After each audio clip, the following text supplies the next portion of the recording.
Greetings again. At this point, I have completed Chapter 6. I've not watched the video lecture on Chapter 5 or on Chapter 6 yet. I like to watch the video lecture because occasionally, and by the way, from here on, I realized the other day I have been calling him Mr. Mounce. Homie has a PhD. So it will be Dr. Mounce from now on as a show of respect. I don't know what he goes by, but I feel like it's appropriate. So Dr. Mounce occasionally will, have some extra truth nuggets that he hides in the lectures. I don't know if it's on purpose or not, but I noticed it, I think, in 2 of the lecture videos so far, that there was a little bit of extra content, or expounded content even might be the better term, in the video lecture comparative to just the book. And, if you just watch the video lecture, you miss stuff in the book. So having both of those things is good.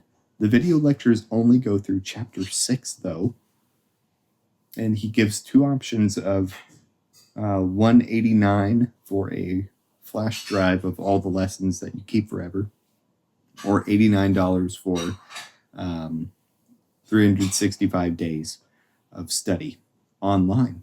And so I will likely be choosing the online version because it's $100 cheaper. I hope I will be done with all of this textbook by the end of January of 2025. Today's, I believe, December 9th, by the way. So I hope I don't need 365 days to get through the rest of this textbook.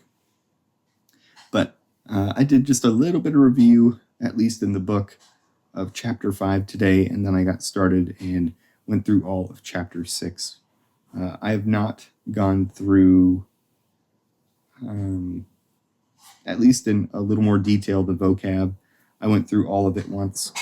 I believe the book says we're about 36% through with all Greek terms in like 37 or so flashcards. It's amazing. It's amazing how many words are reused throughout the entire New Testament. So, with that said, I will do Chapter 6 workbook tomorrow, and probably will review Chapter 6 prior to working in the workbook. But it has been very fun. We learned about declensions, which at first I thought really just had to do with the gender of the word, but it has to do with the endings of the word and comparative to their stems, and is a little more than just gender, because there was an occasion in the book he wrote that feminine can also be second declension feminine nouns, and I was like, oh wait, that's weird, because first declension is all feminine, at least in this chapter, and then second declension is masculine and neuter. So I'm interested to see what is to come. Indeed. He also gave a few extra nuggets. He went through part of John 1:1. In the beginning was the Word, and the Word was with God, and the Word was God, and broke down the importance. And this was at the very beginning of the chapter. I discussed a point similar to this.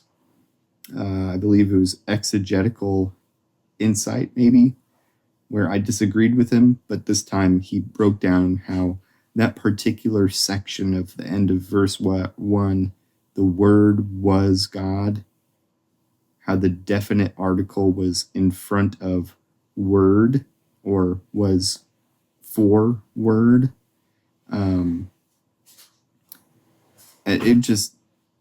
It was very interesting to see how the Greek actually goes and defends from some of the issues, the heresies that exist about Christianity. What a good thing the Lord has done for us, giving us protections even in the syntax, and that's amazing. So I'm ecstatic about that, learning about those case endings that deal with number, gender, and I think it's form, maybe. I can't remember. But it's accusative versus nominative, or this direct object of the sentence versus the subject of the sentence.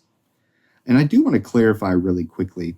When I say that I would like to make a more literal translation of the New Testament, and eventually one day I want to be rather masterful of both Greek and Hebrew, biblical Hebrew. But when I say that I want to translate a more accurate literal version, what I mean is that I would like to be more faithful to syntax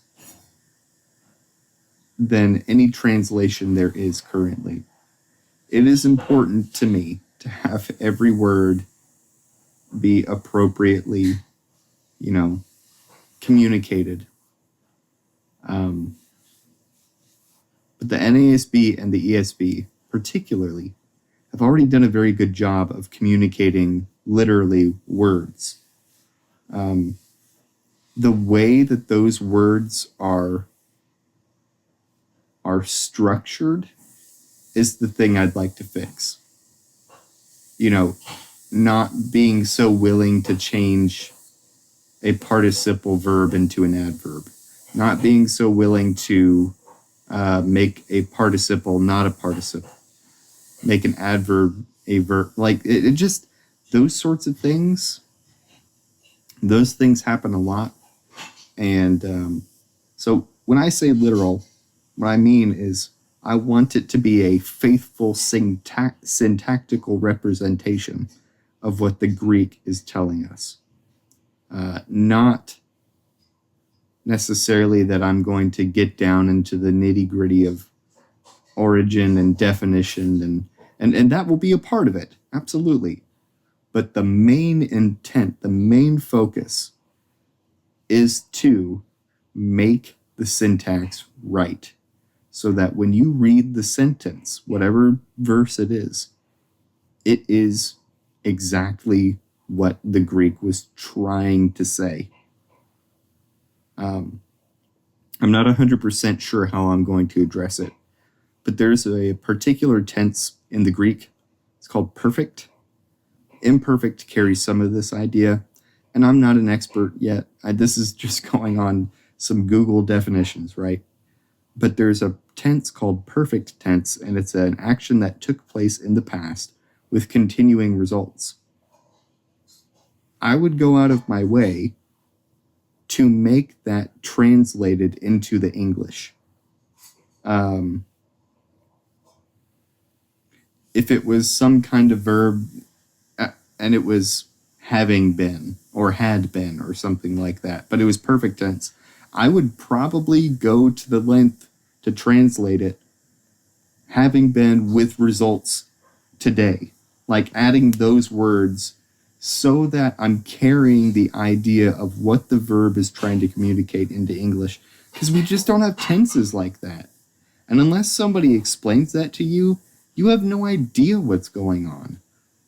And so I want to be able to have rigidity within the syntax, but also the freedom to be able to expand and not be so,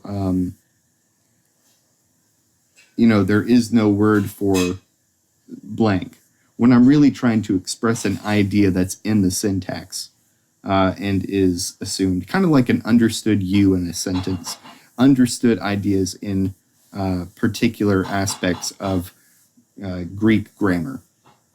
So I hope that clears up some of that in the case that anybody kind of watches these and are like, I don't think literal is what you're looking for.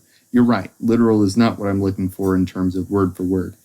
what I'm looking for is effective grammatical syntax being communicated to the English speaker, which is a difficult task to do, because like Dr. Mounce has said, there's not really any one-for-one when it comes from moving from Greek to English or from English to Greek. There's no one word for one thing usually. That's not really, that's very rare in languages. So may the Lord get the glory.